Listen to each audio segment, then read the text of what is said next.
눈이 보이지 않는 아이를 만나서 어떤 도움을 줄 수 있을지 빨리 만나보고 싶었습니다. 안녕하세요. 아유, 안녕하십니까. 예. 고양이를 부탁해 김명철 수의사입니다. 예, 아유, 반갑습니다. 예. 여기에 있습니다. 더워서 어머, 푸르미가 마중을 나왔네요. 베란다에 있구나. 현관에. 어디 갈 거야? 응? 낯선 인기척에 푸르미도 살짝 긴장했나 보네요. 애기 이름이 푸름이 되게 귀엽네요. 정말 고양이 같다. 살짝살짝. 선생님, 오늘도 잘 부탁드릴게요. 네, 준비된 영상 보시면서 지금 푸르미한테 뭐 어떤 일이 벌어지고 있는지도 보고, 그리고 뭐 문제점이 있으면 그것도 좀 어떻게 해결을 할지 찾아볼게요. 네. 자, 먼저 너무도 애를 먹었던 푸르미 약 먹이기 어떻게 해야 할까요? 마지막에 항상 좀 망설이시네요. 그쵸? 하지만 그럴수록 더 격하게 약을 거부해 왔었는데요. 아이고 어떡해. 이런 멘트 절대 하지 마세요. 아이고 어떻게 이런 멘트 절대 하시면 사람도 뭐 싫은 거 할 때 자자자 한다 정작 안 하고 그 기다리는 시간이 오히려 힘든 것처럼 이렇게 막 옆에서 추임새 놓으실 이유가 없어요. 그러니까 소리에 훨씬 더 예민해지고 청각이 발달된 상황인데 옆에서 막 어떻게 막 이런 거 자체가 아이한테 훨씬 더 크게 자극될 수 있으니까 그거는 진짜 신경 쓰셔야 돼요. 푸르미를 위한 배려가 오히려 녀석을 더욱 긴장시키고 약 먹이려는 실랑이만 길어지게 했을 뿐이었네요. 한 번에 못하면 이게 두 번, 세 번 반복이 되고 아이가 짧게 싫은 순간이 끝날 수 있었는데 자꾸 길어져요. 그래서 이게 점점 트라우마가 되고 먹어줬으면 하고 하는데 안 먹고 뱉으면 또 하고 하니까 나중에 점점 입에 손대는 것도 싫어하거든요. 그리고 이렇게 활달한 의외의 모습을 볼 때도 있었죠. 거의 뭐 눈이 다 보이는 아이들만큼 예, 괜찮. 그만큼 고양이들이 감각이 발달돼 있어요. 꼭 시각뿐만 아니라 사람에 비해서 청각, 후각 이런 부분이 워낙 발달돼 있으니까. 하지만 잘 놀다가도 금세 놀이를 멈추고 꿈쩍 않았던 푸르미. 이건 왜 그랬던 걸까요? 그 전보다 훨씬 많이 줄었어요. 뭐 그전에는 한 번 놀면 많이 오래 놀았어요. 제가 놀아주다 지칠 정도로 놀았는데 그 정도로. 요새는 그렇지는 않아요. 제가 봐서는 지금도 사냥놀이에 대한 욕구는 분명히 있어요. 좀 처음에 집중해서 놀 때는 집중해서 막 쫓아다니고 잘 놀다가 약간 공간이 이렇게 확 트인 것 같고 불안해진 상황에서 그냥 멈춘 모습. 고양이들이 약간 공간이 불안해하면 원래 잘 하던 행동도 잘 안 하고 약간 하던 사냥놀이도 좀 멈추고 이런 게 있거든요. 근데 보면 이 내부 공간에 대해서 아직까지는 조금 불안한 게 있는 것 같아요. 올라가는 거 너무 잘 올라가네요.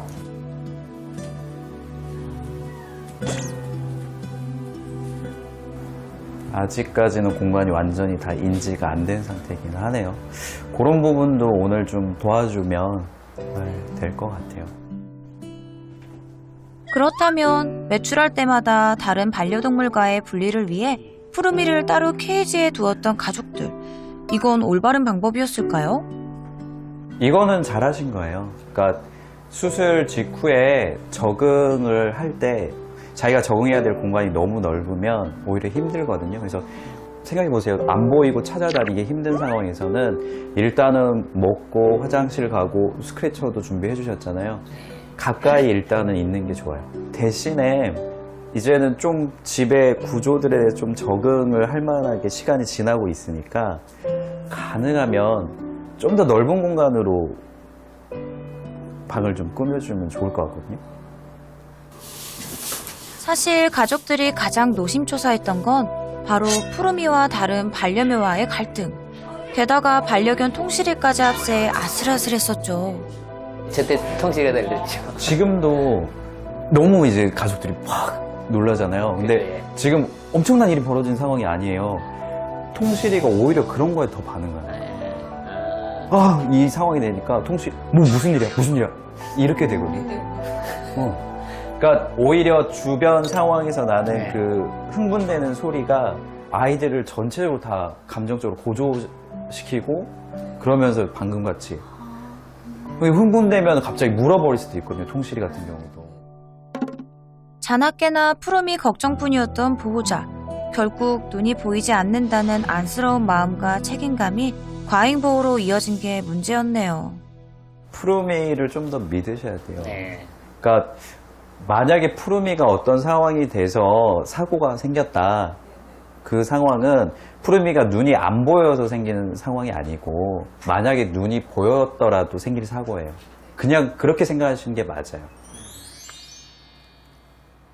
위험한 요소들에 대해서 우리가 조금만 조심을 해주면 그 집 자체를 눈이 보이는 아이들처럼 전부 다 사용할 수가 있는데 이제 과잉 보호를 하게 되면 아이가 항상 이용하는 공간만 이용하게 되다 보니까 전체 공간을 사용을 할 수가 없거든요. 그래서 그게 가장 큰 문제로 생각됐습니다. 크게 싸운 적 있네요. 그죠. 야가 상처날 정도니까. 이 고양이들이 원래 목덜미 물잖아요. 우리 통시를 목덜미로 문 거예요. 핥히고. 한 번씩 이렇게 심하게 건 적이 있어요. 한 좀. 번씩. 예, 예. 제가 마음 놓고 못 열고 나가요. 혹시 일이 생길까봐. 이제 보통 강아지랑 고양이랑 같이 생활하는 경우가 그래도 꽤 많은 편인데 개와 고양이의 어느 정도 분쟁이나 다툼이 있다라고 하면 둘이 뭔가 분쟁이 생겼을 때 바로 피할 수 있는 공간만 있으면 이 빈도수를 현저히 낮출 수가 있거든요. 자, 그럼 솔루션을 시작해볼까요? 자, 그러면 이제 솔루션 시작할 건데요. 첫 번째는 푸르미가 지금 생활하는 이 공간 자체에서 위험 요소가 좀 없어져야지 어머님이 안심을 하시기도 할 거고 푸르미도 편해야 할 거잖아요. 위험성이 없으니까. 앞을 볼 수 없는 푸르미를 위한 첫 번째 솔루션. 먼저 환경부터 개선해봤는데요. 다칠 수 있는 곳곳에 안전보호대를 붙여줍니다. 오, 신기해. 벌써 다치지 말라고 붙이는 거야. 푸르미의 주요 활동 공간에도 꼼꼼히. 이러면 푸르미도 조금은 맘 놓고 다닐 수 있겠죠? 이쪽에다가 순서를 좀 만들어줄게요. 또 하나. 높은 곳에 잘 올라갔지만 내려오지 못했던 푸르미. 그런 녀석을 위해 중간 발판을 마련해 주었는데요. 안 보이더라도 오르내리기 한결 편해지겠죠? 그리고 혹시나 떨어질 것을 예방. 안전장치도 잊지 않습니다. 마지막으로 다른 반려동물로부터 안전한 공간이 필요한 푸르미를 위해 안전문도 설치해 주었는데요. 와, 정말 튼튼해 보이죠? 일단은 뭐 사람은 그냥 열고 다니면 되고 예. 그다음에 이제 푸르미는 요 아래쪽으로 왔다 갔다 하면 되는데 일단 중요한 거는 통실이는 이제는 여기는 못 다닐 수 있도록 오늘은 약간 그냥 높이를 좀 더 줄게요. 처음이라서 너무 낮으면 이거 이용하기가 힘들거든요. 그래서 짜잔! 앞을 보지 못하는 푸르미만을 위한 안성맞춤 공간이 완성됐습니다. 자, 다음은 시각이 아닌 다른 감각으로 공간을 인지하는 교육을 해볼 건데요. 한 30cm 간격으로 이렇게 둘게요. 고양이는 소리와 냄새, 촉감만으로도 집안 구석구석을 인지하며 구조까지 파악할 수 있다고 하는데요. 다시 냄새 맡고 주변의 공간들 다시 인지하고 이번엔 선풍기 위에 한번 올려볼게요. 소리와 냄새를 찾아 움직이면서 선풍기 위치도 인지 완료. 이런 식으로 푸르미의 감각 능력 정말 놀랍죠? 이렇게 다니면서 귀가 닿거나 이런 것들이 공간을 이해하는 데 훨씬 도움이 많이 돼요. 고양이는 시력이 보이지 않는다고 하더라도 경계면에 자기가 냄새도 맡고 가면서 살짝살짝 부딪히기도 하면서 그 구조의 경계를 본인이 정확히 이해할 수가 있죠.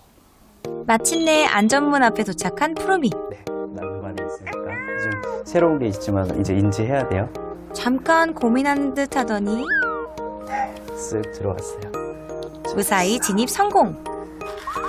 같은 방법으로 새로운 방구조를 배워나가는 푸르미. 부딪히면서 방금 여기에 대한 정보도 알았어요.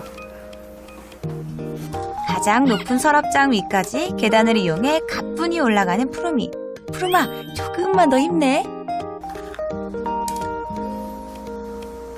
네, 여기 뭔가 막혀 있다는 거 이제 접촉으로 알고. 괜찮아요. 만져보잖아요. 만져보고 안전하니까 내려오는 거예요. 와, 내려오는 걸 굉장히 두려워했었는데 완전 극복, 대성공입니다. 어이구, 기지개도 펴고. 아, 정말 대견하네요. 좀 안심되세요. 네, 저 나중에도 새로운 집 갔을 때도 이게 익숙해지면 새로운 공간에 대해서도 알려주실 때 훨씬 더 금방 인지가 빨라요. 아, 이 소리 나는 대로 따라가면 내가 걱정 안 하고 이렇게 따라가도 되구나 라는 걸 아니까 그렇게 하시면 돼요. 잘했어. 잘했네. 이번엔 안전문 높이를 조금 낮춰봤는데요. 과연? 문제없이 패스. 반려견 통실이는 완전 차단. 통실아, 모두를 위한 거니까 너무 섭섭해하지 마. 그렇다면 매번 진땀을 빼야 했던 푸르미 약 먹이기. 어떻게 해결해야 할까요? 근데 고양이 기르시는 분들이 약 먹이는 거에 대해서 되게 어려워하세요. 실제로 병원에 원충 걸렸을 때 약을 못 먹이셔서 입원해서 약 먹이시는 경우도 있어요. 맞아요. 입원했었어요. 실패해서. 여기 있었네. 네, 맞아요. 그랬어요. 아, 정말로 그런 분들이 근데 많아요. 캡슐약 먹이는 거는 그 알약 먹이실 때 손가락에 이렇게 쏙 넣는 거 이게 기본 원칙은 맞아요. 그러니까 확실하게 하시면 되는데 이걸 너무 또 어려울 수 있어서 도와주는 도구들도 있어요. 뭐 필러도 있고. 일명 필러라는 도구를 사용할 건데요. 여기에 먼저 약이 아닌 푸르미가 좋아하는 간식을 묻혀줍니다. 이런 식으로 쓱 묻혀서 먹을 수 있도록.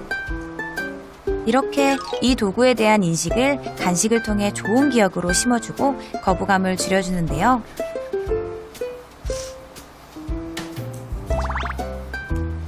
이제 본격적으로 약 먹이기에 도전해볼까요? 좋은 기억으로 인지시킨 도구에 약 캡슐을 끼우고 간식을 살짝 묻혀주면 끝! 와, 순식간에 성공! 그냥 이렇게 하시면 돼요. 그러니까 어떻게 이게 아니고 그냥 쓱 해서 입 조금만 벌리게 하고 톡 그러면은 아무 일 없고 도망 안 가죠. 숨으로 안 가잖아요. 약 잘 먹었으니 칭찬해줘야겠죠? 자, 고생했으니까 잘했다 이렇게 보상 이렇게 딱 끝. 다시 한번 볼까요? 먼저 입을 살짝 벌려 그 틈으로 약을 톡 쏘아주고 약이 잘 내려가도록 목 주위를 살살 쓰다듬어주면 끝! 이렇게 잘 먹었으면 보상도 잊지 마세요. 좀 어머님이 좀 어떠셨는지. 너무 많이 된 것 같아요. 잘할 수 있을 것 같고, 네. 푸르미도 좀 편하게 생활할 수 있을 것 같아요. 외출할 때 푸름이 그냥 저기에 쏙 넣어놓고 외출하실 수 있겠어요? 네. 이제는 좀 걱정 덜 되세요? 네. 일단은 그 마음이 좀 놓입니다. 네. 잘 하실 수 있어요. 푸름이 잘 할 거예요. 네, 제일 잘할 수 있을 것 같아요. 고생하셨습니다. 네, 아유, 감사합니다. 감사합니다. 네.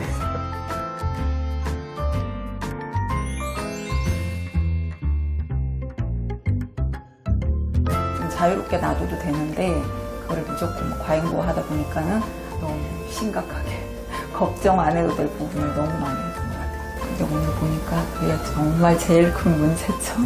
네, 그렇게 하고 이제 앞으로는 그렇게 안 해야죠. 앞으로도 푸르미와 함께 행복하세요.